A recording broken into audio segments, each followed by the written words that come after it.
Türkmenistanda ýaşy 70-den geçen we resmi düzgüne göre pensiya pullaryny nagt görnüşde almak hukugyna eýe bolan pensionerler sentýabrda öz pulunu alyp bilmediler diýip Azatlyk radiosynyň Aşgabatdaky habarçy taýdýar. Onuň söýlerine görä ýaşy 70-den geçen pensionerler öz pullaryny almak boýunça düzgüniň ýene-de ütgänligini şu aýyň başynda bilip galypdyr. Sentýabryň ilkinji günlerinde ýaşy 70-den geçen we odal pensiýasyny plastik kartyna geçirmän banklaryň kassalarynda almak hukugyna eýe bolan pensionerler öz hasaplaryna pulun geçmänligini we pensiýalaryny karty geçirmäge borçludygyny bilip galdylar.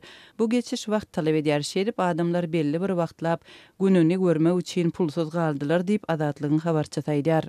Onuň söýlerine görä şikayet bilen häkimetlere ýüz tutýan pensionerlere täze düzgünüň girdilenligini dilden aýdýarlar, hema ýazmaça resmi nama görkezmeýärler. Azatlyk radiosynyň habarçylarynyň söýlerine görä häzirki wagtda pensiýalaryny plastik kartlaryna odal geçiren pensionerler hem pullaryny wagtynda almakda kynçylyk çekýärler. Pensiýalaryny plastik kartyna geçiren has ýaş pensionerleriň hem ençemeti sentýabr üçin pulunyň geçirilmänligi bilen ýüzbe-ýüz boldular. Olaryň sabiýasda hasaba durmanlygyny aýdýarlar. Pensionerleriň her 3 aýdan bir gezek dokumentleri bilen sabiýasa baryp, özleriniň diridigini subut etmäge borçludygy barada düzgün bar eken, hema mundan köpler habarsyz diýip Azatlygyň Aşgabatdaky habarçy taýtdy.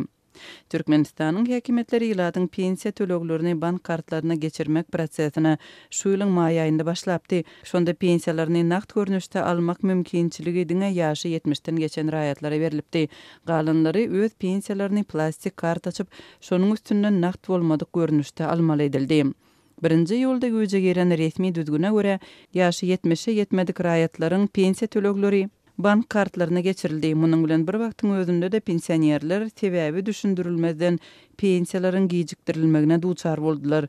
Türkmenistanda pensionerleriň döwlet tarapyndan berilýän pul almakda çekýän kynçylyklary döwlet edara kärhanalarynyň işgärleriniň aýlyklarynyň hem gijikdirilýän wagtyna gabat geldi.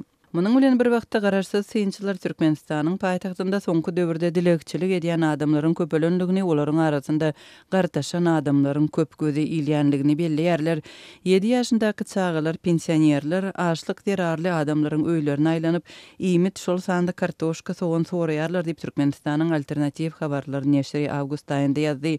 Aşgabatly Saman Murat Bogaýew dilekçilik edýän adamlaryň arasynda maýyplyk arabasyndaky mümkinçiligi çäkli adamlaryň ýaş ýetginjek çağalaryň erkek adamlaryň bardygyny ýöne soňky döwürde gartaşan aýallaryň hem has köp gözi ilýänligini we olaryň gapylary kakyp öýlere aýlanýanlygyny belledi. Türkmenistanda bagtyarlyk döwrüne ýylan eden ýurt ýolbaşçylary ýurtdaky sosial problemalary resmi taýdan boyun almaýarlar.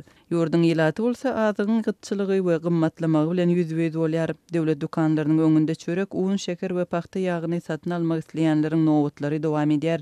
Ýurtdaky agyr işsizligiň fonunda ýurdun işlemäge okyply ýylaty ýurdun daşynda gazanç etmäge mezbur bolýar.